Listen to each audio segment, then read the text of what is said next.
Now to some unsung heroes from September 11th, a team of World Trade Center employees, 9 men who risked their lives to help get a disabled coworker to safety.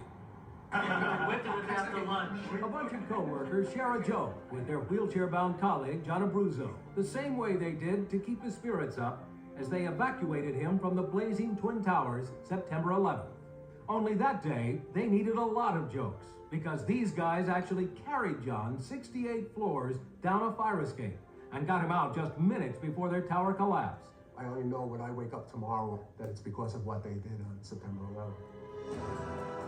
When the first plane hit, John's buddies at the New York Port Authority felt the building sway. At some point, don't you smell jet fuel? That was immediate. It came through the freight elevator on our floor. Somebody grabbed John's special staircase wheelchair. It had been bought for John as a precaution after a previous emergency evacuation, the 1993 Trade Center blast. This time around, everyone knew what the next step would be. John was there, we weren't leaving him, and that was it. That was the end of it. I mean, he was coming down with us. For the next hour and a half, as the towers blazed above them, the 9 men formed teams to carry their buddy one grueling floor after another. We would actually step aside and have people go ahead of us because we were taking, much longer with John. We were passing firemen and they told us that a plane hit the second building. And that's when you know it's not an accident and things are a lot more serious. Now the pressure was really on and the smoke grew steadily worse. We got out of one stairway and went into another one due to smoke conditions. We were trying to roll him to the other stairwell, but there was so much debris that we had to continually pick him up over the debris. This has got to be pushing you to your absolute limits. It was just something we were doing.